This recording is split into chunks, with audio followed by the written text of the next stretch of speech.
project. This is the modernist project, right?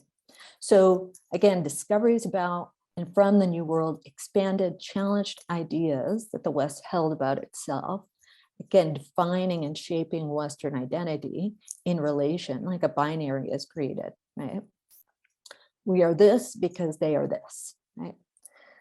So the production of knowledge, ideas about the nature of knowledge and the validity of specific forms of knowledge become as much commodities of colonial exploitation as other natural resources, right? So part of what she's trying to get us to understand is, again, that knowledge production is thoroughly driven by power, right?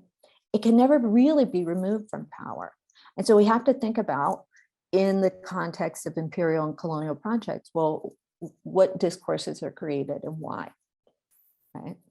And how are they tethered to material developments?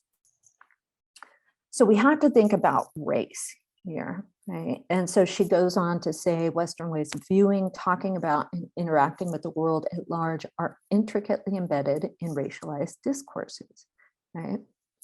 So race as a category is linked to human reason, who innately has reason, who innately does not, who is innately moral, who has a legitimate and innate understanding of complex science, who does not, right? Who has the rights to citizenship, who does not, right? And this becomes a global discourse. And essentially what not only Indigenous studies, but decolonial theorists will say is that this is modernity, is a fundamental characteristic of modernity. So settler colonial theory is important here because it helps us understand how racialization functions and why, right? So theorists in this area will say, well, settler colonialism is specific to, it's a specific expression of colonialism that doesn't necessarily, it seeks to totally eliminate indigenous populations and take over their lands, right? It seeks to totally replace them with settlers who can monopolize resources. And again, resources here are resources that you extract, but even the concept of private property, right? Owning property and accruing wealth based on that property, that's a resource, right? And if it's done in formerly indigenous lands, right?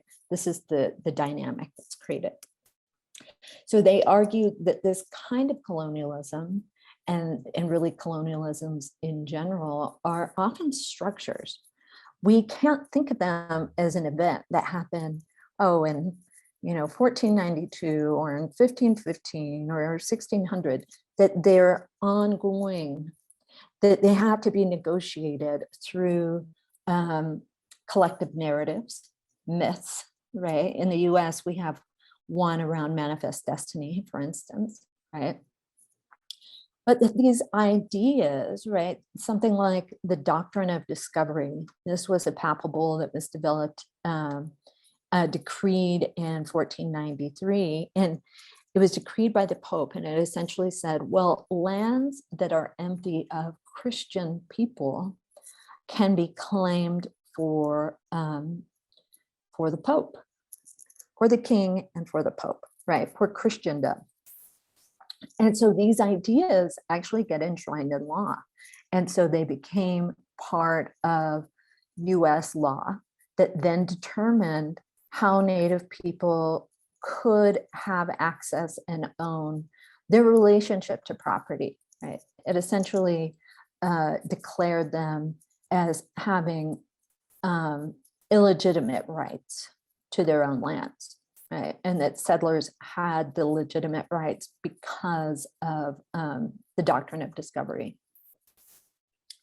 So these ideas are also directed at land, right? So materialist conceptualization of land, we think about how these conceptions are directed at peoples, but also land, right? How people become objectified for human use during this time period. And land becomes something that is material, that is resource. Concepts like private property are developed. That concept didn't exist in the Americas pre-colonial context, right? So how does it function? Through a grammar of race.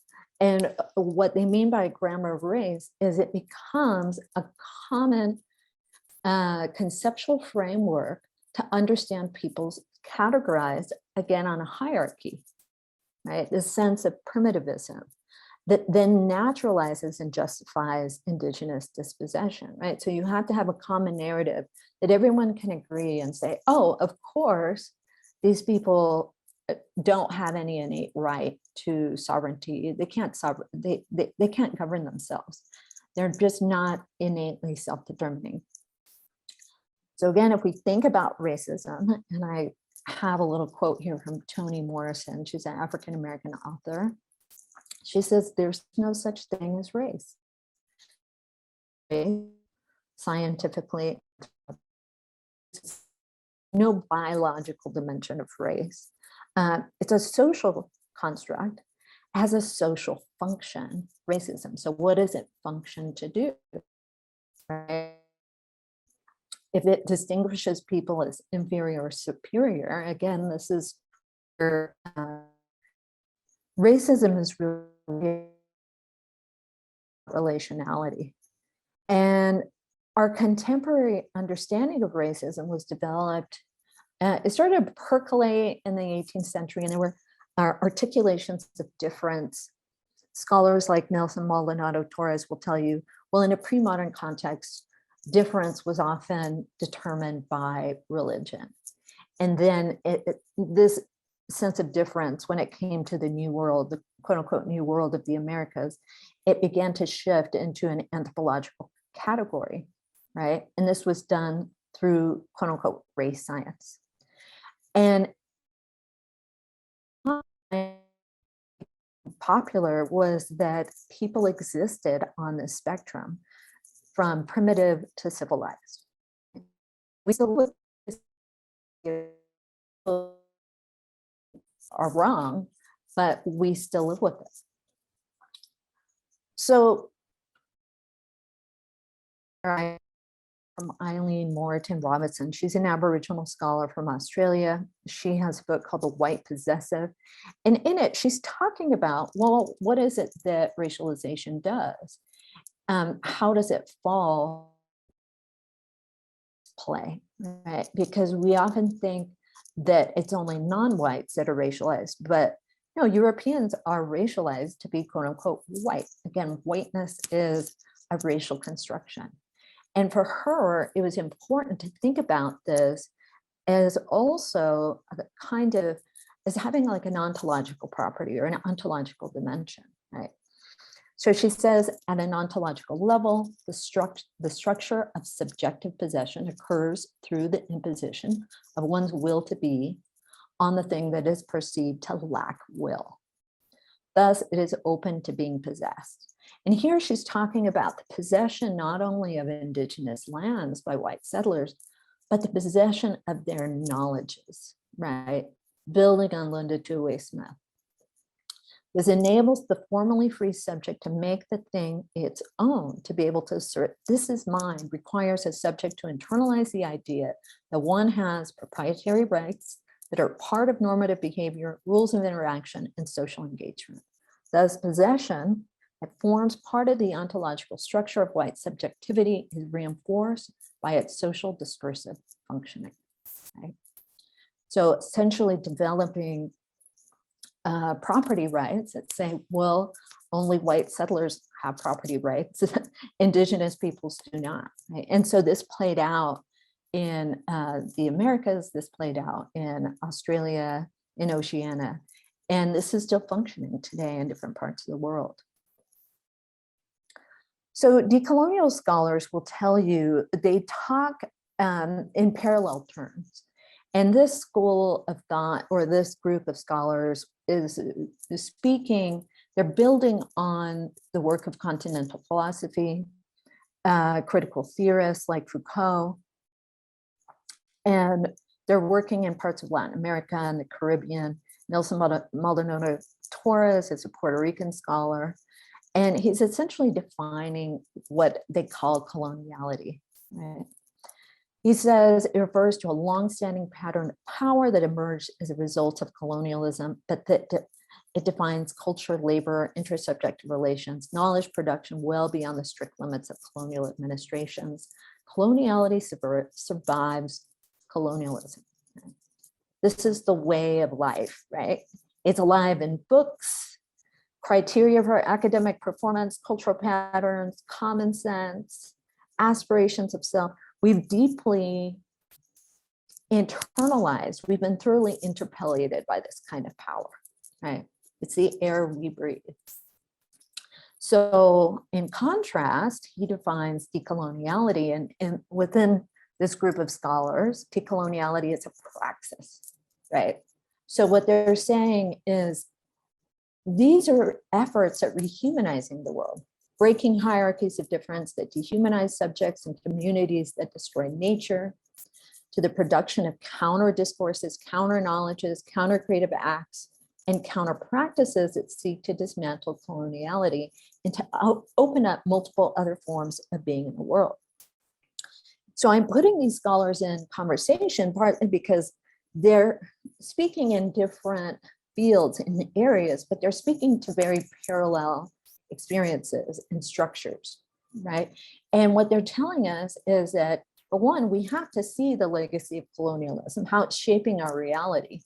We have to denaturalize it, but there's a generative piece. The generative piece is to create counter discourses, right? Counter acts, counter practices, counter ways of being in the world that are no longer totally determined, right? So it helps us think that what they refer to as coloniality is not totalizing. There are places where we can intervene as scholars, as actors, as peoples, right, that are shrouded in this world. So for Indigenous studies and ethnic studies was a place where people, I grew up in the Bay Area in San Jose, and so I grew up in an environment as minority, majority, and in the 1960s in the Bay Area, even though it wasn't, I don't think it was quite minority, majority, but I think there was a lot of just population parity at that time. Non-white students were still a very small percentage of college students. So there was a major agitation, not only to admit more students of color, but to actually then develop courses that might speak to their own histories. Generally in the US experience, if you are a non-European person, your experience is totally omitted from, you might have a paragraph, you know, Latino, Latinx person, you might have a paragraph of Cesar Chavez and the farm workers movement, or even the missionization, colonization of California, right? So the agitation was, how do we create spaces and even areas of study that center our experiences, right? And so one of the goals of ethnic studies was to really challenge the ideologies of colonialism, challenge racist structures, reclaim your history, reclaim cultural practices. And again, this was post-civil rights, post-nationalist movements. There was a kind of cultural shift, a shift in consciousness where people were feeling, instead of feeling that they had to be silent and ashamed of who they were, ashamed of their identities, they began to feel more empowered and like, hey, maybe I can learn something about, you know, thinking about like an African-American context. If you are the descendant of people that were stolen, you may not even know where your family was stolen from in Africa, right? So just thinking about, again, the kind of ontological horror of this, this awareness, living with this, right? So this process is it's not just about information, it's about deep reclamations, deep ontological reclamations. For Native people in particular, the way that they have articulated this in Indigenous studies, but also in communities, part of the Red Power movement was essentially saying, we're not interested in civil rights because we're not ethnic minorities, we're sovereign nations. We care about treaties. We want our treaties to be honored. This is what the American Indian movement was doing. And so since that time, that's been a major discourse, right? So thinking about structural changes like the return of Indigenous lands to Indigenous peoples. Currently, there's a discourse of land back. Well, and that's what that means, that Indigenous peoples would like their lands back, right? It's not that complicated. Of course, this whole process is also really contingent, right? These kinds of structural changes and ideological changes are contingent on interrogating your own internalized racism, because it's not just that racism is operating among those that have power.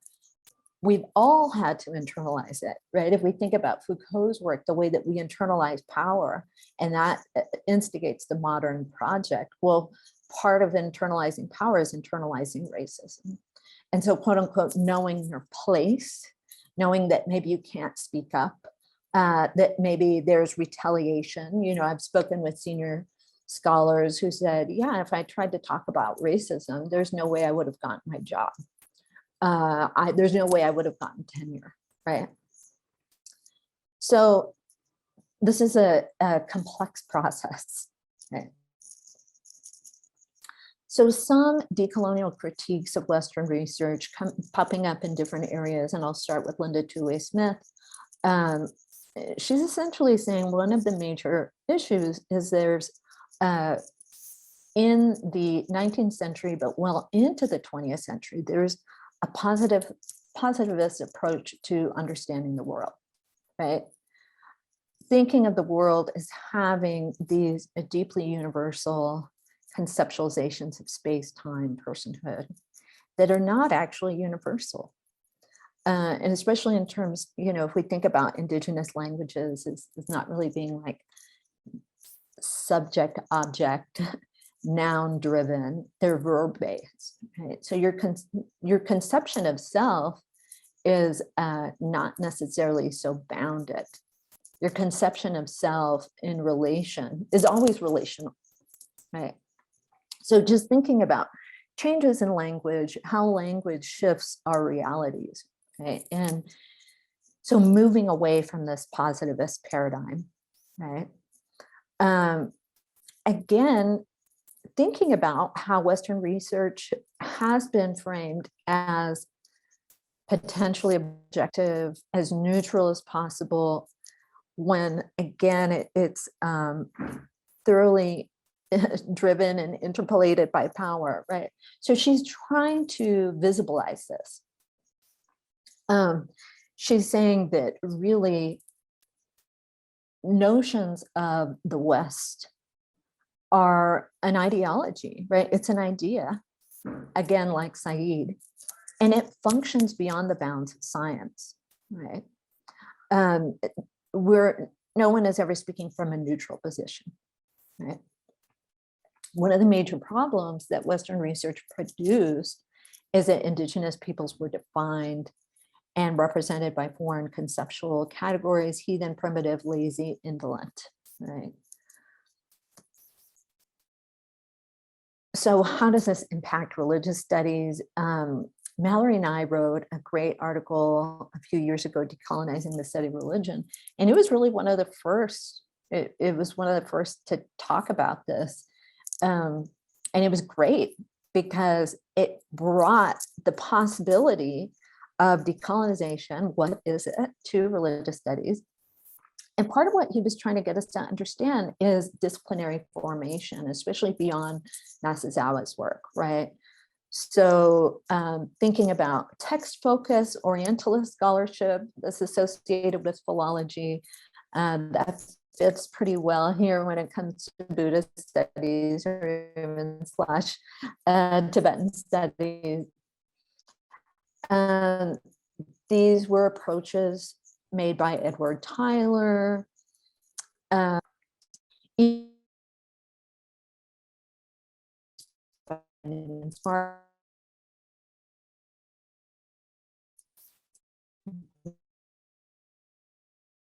This is universalist framing, right? That's operating and oftentimes projecting your ideas, European ideas, onto non-European peoples, right?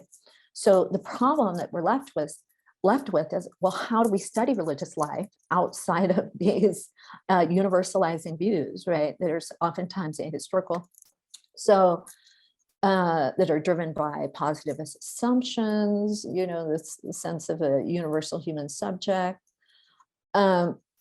Thinking about folks like Ninian Smart, the ways in which they engage categories like faith and conversion, even though these scholars were sometimes critical and trying to do their best not to project, at least part of their conversation was, well, I don't want to collapse categories, project, but it was difficult not to, because, you know, you're operating in a Western worldview, which is deeply Christian / secular. It's kind of operating in this awkward binary. And so then those binaries show up, like Durkheim's binary of sacred and profane. And any Indigenous studies scholar will tell you, well, that does not, that binary is not going to function in Indigenous worlds, right? Luckily, we have a reflexive turn in the 80s and 90s that argues there's no neutral position.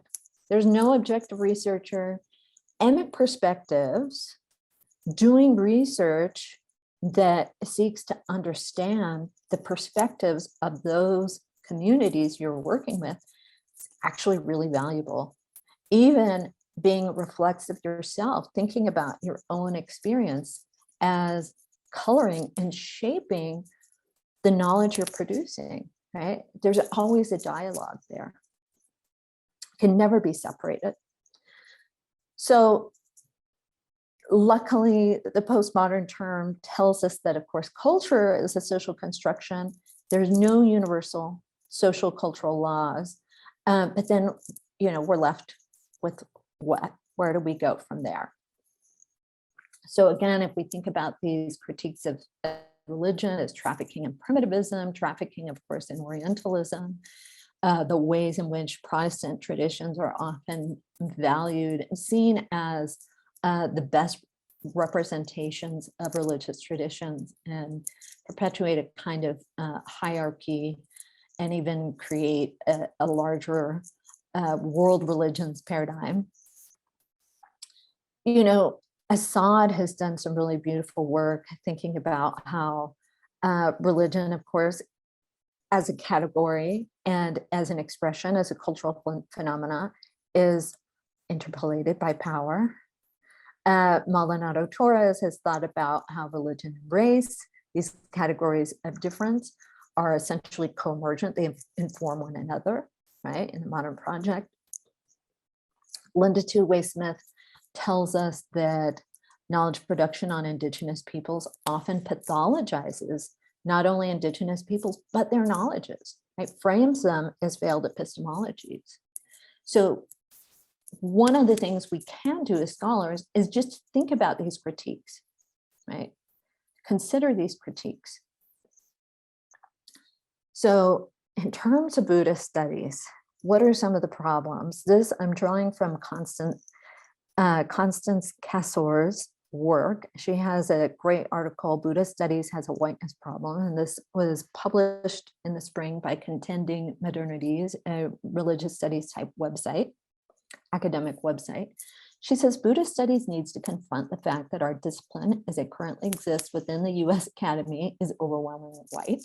It's benefited from colonialist assumptions since its inception. It's built on the backs of Asian Buddhist communities. Historically, non-Asian academics who studied Buddhism relied on Asian Buddhist informants and translators to carry out their research.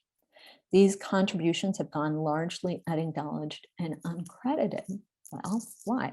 Right? As a result, the US scholars in the US, scholars with academic degrees are presumed to have a more authoritative understanding of Buddhist traditions than the Asian people and communities who have performed the physical, emotional, and spiritual labor of maintaining these traditions, right?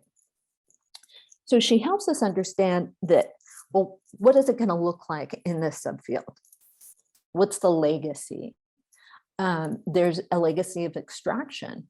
This is part of what Linda Tue Smith and Eileen Moreton Robinson are trying to get us to understand, really even Edward Said, that extraction is part of the positional superiority and that it still operates, right? That positional superiority is still operating and it becomes so naturalized. It's a tacit understanding among us as scholars, right? So specifically thinking about how this impacts Tibetans, I'm drawing from work in my own manuscript. I quoted Dibyesh Anand several times from his book, Geopolitical Exotica.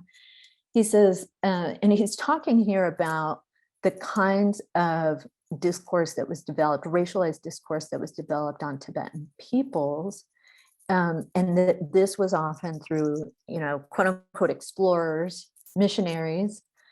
The 19th and 20th century obsession with racializing culture can be seen in the case of Tibetans too, where different commentators sought to identify characteristics of the Tibetan race. A typical example was Sandberg. This was a visitor to Tibet in the 19th century, I believe, who was unflattering in his comments about the Tibetan race as a weak and cowardly people, their pusillanimity, rendering them readily submissive. I think I pronounced that wrong.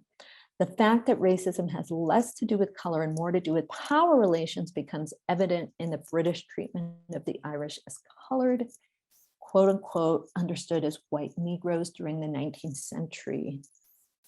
Differentiation, evolutionism, and hierarchization lead to the debasement of most non-Western natives and idealization of some. Okay, so let's parse this out. He's saying racism is not necessarily always attached to phenotype, and this is true. And I think this is one of the reasons when I started reading Buddhist studies literature as a grad student, I was reading what to me was very obvious as racialization, but it was never framed as racialization. And I wasn't sure why other scholars weren't noting the racialization operating, particularly how it was directed at Tibetan people. And that's because I think some of the racialization that is directed at Tibetans is done by Chinese folks. And so we have this assumption that racialization is only operating from the quote unquote white racialized to the quote unquote non-white racialized. And that's not true. Racialization is operating in multiple directions all over the place globally. And that it's borrowed, it's a dynamic that becomes borrowed and implemented for political economic purposes. And that its outcome does multiple things. It can debase people, it can differentiate people, it can idealize people. And as someone that is of Native descent myself, I saw the way that this was playing out with Tibetans, right? The way in which they're often idealized. There's a discourse in the US called the noble savage, right? And it's the way that Native Americans have been perceived as both simple, wild, but deeply mystical and tethered to this deep earthly wisdom. And so they're revered and respected and cherished, but also perceived as primitive, right? And so very similar things happening here. That's what I started to notice. Here is a quote from Achille Colas and Monica Thousand's work on the margins of Tibet. They say the mission to civilize the natives should be all too familiar from the justifications offered for European colonialism. The roots of Chinese minority studies so closely connected to political ideology can in fact be founded on Europe and the United States. Surprise. So There's ethnographic literature that's developed in the 19th century, principally by folks like Lewis Henry Morgan, Herbert Spencer. They're writing sociological, anthropological works. They become translated into Chinese, right? The start of the 20th century. Well, what does that do when there is a shift away from a different kind of imperial power to a more communist power and nationalist power? Why translate these works? Well, they become a part of Chinese ethnology, a cornerstone of this ethnology. Well, why is that important?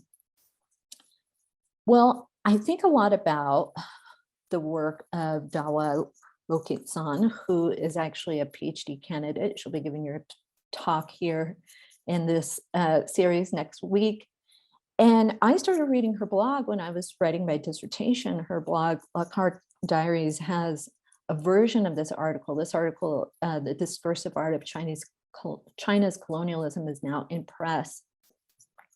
And I just have some takeaways from this article. So she's essentially saying that all these orientalizing discourses, ethnographic literature, becomes policy, right? It becomes foreign policy, it becomes domestic policy, it gets implemented and implemented in ways very similar to how it in the US and other settler colonial nations, it justifies Tibetan dispossession, right?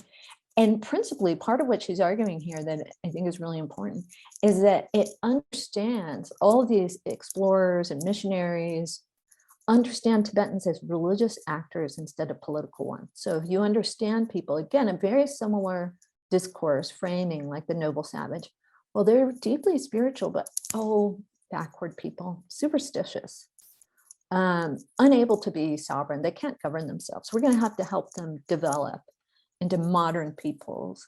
And the civilizing discourse, of course, is critical for US colonial exploits, right? To take over, to move. During the 19th century, the US essentially moved from existing more on the eastern seaboard of the US to having full control into the Western US. Well, how did it do that? Through these kinds of discourses, through the implementation of policies that justified. And what she's also arguing here is that this racial discourse through these kinds of imperial actors deeply compromises Tibetan sovereignty. There are real material consequences to this, right? So in my own work, I think, yes, these things are important. And in addition, let's think about the ways, and I'm paraphrasing from one of my short articles, taking a critical Indigenous and ethnic studies approach to decolonizing religious studies. Let's think about our collective perceptions of how research with non-Western, non-Christian religious traditions should be done, as well as those non-white scholars that are doing this work. How are we perceiving them? Are we perceiving them as less competent, less legitimate, right? Part of our goal here in decolonizing is, again, interrogating our own internalized racism. How is structural racism operating in the field? How is it operating within ourselves? And this is difficult. We've all internalized it. We're just trying to figure out our way around it, right? So we have to interrogate these colonialist assumptions around who can make legitimate truth claims about non-Western, non-Christian peoples. Again, thinking about the legacy of knowledge production as possession, right? So what are some suggestions? What can we do? What are some methods? Really, we could think of a methodology, right? Visibilizing, interrogating, and visibilizing Orientalist, primitivist assumptions in the work around you, maybe even in your own work, right?